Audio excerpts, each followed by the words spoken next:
بھارتی پنجاب کی آزادی اور خالصتان کے قیام کے لیے ریفرینڈم آج لندن میں ہوگا۔ کوئین الزبتھ سینٹر میں ووٹنگ کا اہتمام سکھ فار جسٹس تنظیم نے کیا۔ سکھ رہنماؤں کا کہنا ہے کہ بھارتی پنجاب کی آزادی کی تحریک لندن سے شروع ہو رہی ہے۔ بھارت سکھوں کے بعد اب کسانوں کی نسل کشی کر رہا ہے۔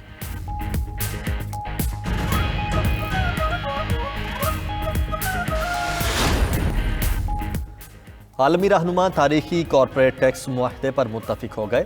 بڑے کاروباری اداروں کے منافع پر کم از کم 15% ٹیکس لگے گا۔ فیصلہ ملٹی نیشنل کمپنیز کی جانب سے منافع ری روٹنگ کرنے کے باعث کیا گیا۔ G20 اجلاس میں امریکہ کی تجویز کردہ ٹیکس ڈیل آج سے باضابطہ اپنائے جانے کا امکان۔ خبر ایجنسی کے مطابق کارپوریٹ ٹیکس کو 2023 تک نافذ کر دیا جائے گا۔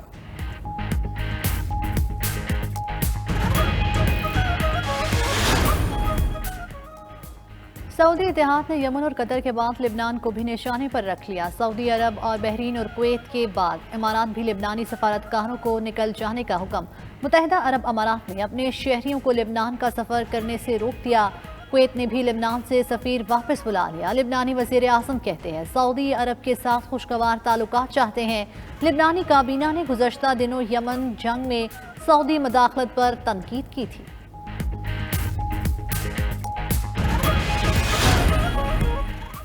افغانستان کا امداد کی فراہمی پر پاکستان سے اظہار تشکر۔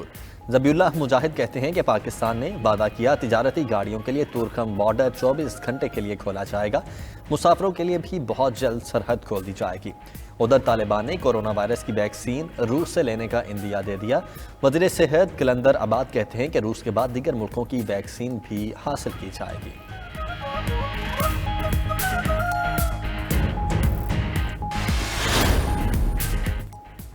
روسی صدر ولادیمیر پوٹن کا کورونا ویکسین کی منظوری کے عمل میں تیزی لانے کا مطالبہ۔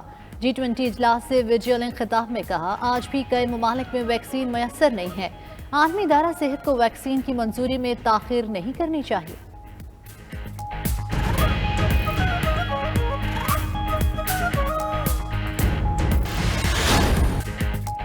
حکومت اور کالعدم جماعت کے نمائندوں میں مذاکرات، معاملات طے پانے کا امکان۔ رکن مذاکراتی کمیٹی حامد سعید قاسمی کا 92 نیوز سے گفتگو میں کہنا تھا کہ مذاکرات کامیاب ہی سمجھیں۔ صاحبزادہ پیر خالد سلطان بھی مذاکرات کی کامیابی کے لیے پرامید، کہتے ہیں حکومت نے کسی قسم کا آپریشن نہ کرنے کی یقین دہانی کروائی ہے۔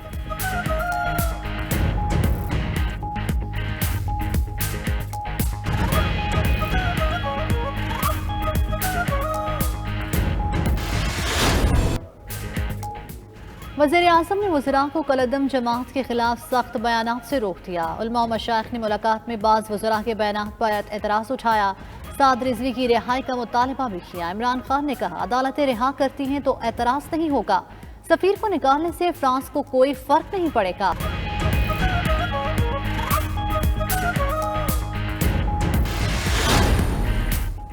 وزیر اعظم سے علماء کے 31 رکنی وفد کی ملاقات، 2 حکومتی شخصیات پر اعتراضات۔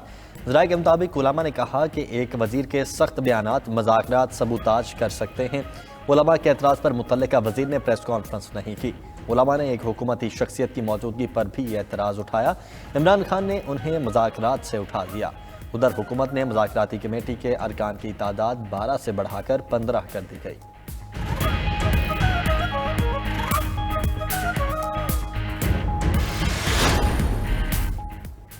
کالعدم تنظیم کا لانگ مارچ، شرکاء وزیر آباد شہر میں موجود۔ رینجرز کے دستے دریائے چناب سے وزیر آباد بائی پاس کے قریب پہنچ گئے۔ رینجرز کے ساتھ پولیس کی بھاری نفری بھی تعینات۔ GT روڈ پر جگہ جگہ رکاوٹیں۔ راولپنڈی میں مری روڈ اور دیگر سڑکیں بند۔ کئی شہروں کا زمینی رابطہ 10 روز سے منقطع۔ شہریوں کو پریشانی کا سامنا۔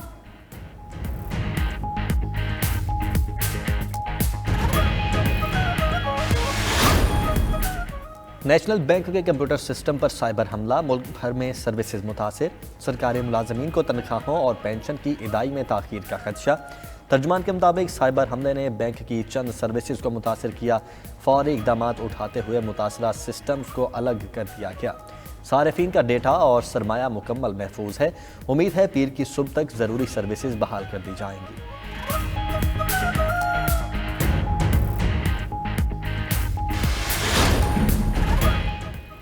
پی ٹی ایم حکومت کے خلاف آج ڈیرہ غازی خان میں جلسہ کرے گی۔ مریم نواز جلسے میں شریک نہیں ہوں گی۔ رانا ثناء اللہ کہتے ہیں مہنگائی نے عوام کا جینا محال کر دیا، ملک کو آئی ایم ایف کے پاس گروی رکھ دیا کیا؟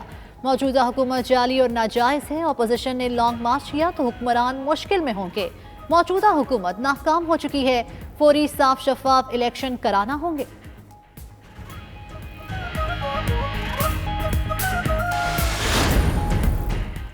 این اے 133 کے ضمنی الیکشن میں حکمران جماعت کو دھچکا۔ ریٹرننگ افسر نے پی ٹی آئی امیدوار اور کورنگ امیدوار کے کاغذات نامزدگی مسترد کر دیے۔ جمشید اقبال اور مسرت جمشید کے خلاف نون لیگ نے اعتراض دائر کیا تھا۔ دونوں امیدواروں کے تجویز کنندہ کا ووٹ این اے 133 میں نہیں ہے۔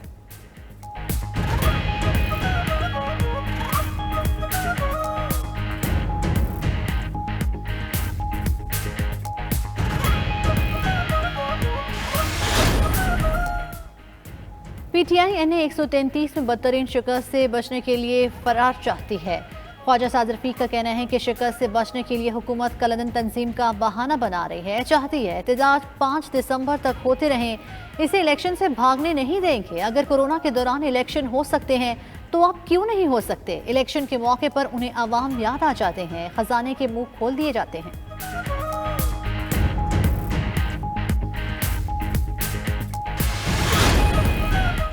جمشید اقبال چیمہ کا نون لیگ سے کاغذات پر اعتراضات واپس لینے کا مطالبہ۔ کہتے ہیں الیکشن لڑیں گے اور بھاری اکثریت سے جیتیں گے، اس سے پہلے کہ عدالتیں الیکشن لڑنے کا راستہ دیں، نون لیگ انہیں راستہ دے۔ تجویز اور تائید کنندہ اسی حلقے میں رہتے ہیں۔ غلطی نادرا اور الیکشن کمیشن کی ہے۔ اعجاز چودھری نے کہا کہ امید ہے انصاف کے ادارے ان کے ساتھ انصاف کریں گے۔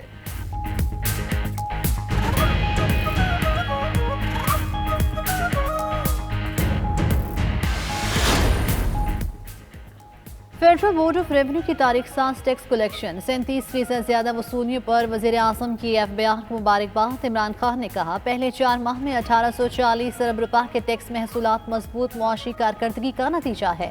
ترجمان وزارت خزانہ کے مطابق جولائی سے اکتوبر تک 500 ارب سے زیادہ ٹیکس کلیکشن کی گئی۔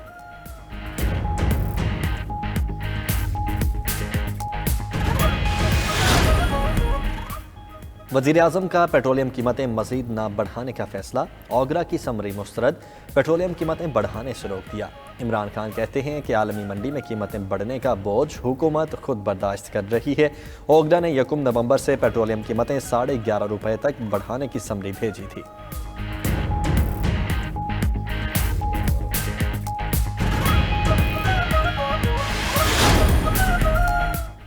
T20 ورلڈ کپ میں انگلینڈ نے آسٹریلیا کو آسانی سے ہرا دیا۔ 125 رنز کا ہدف 12ویں اوور میں پورا کر لیا۔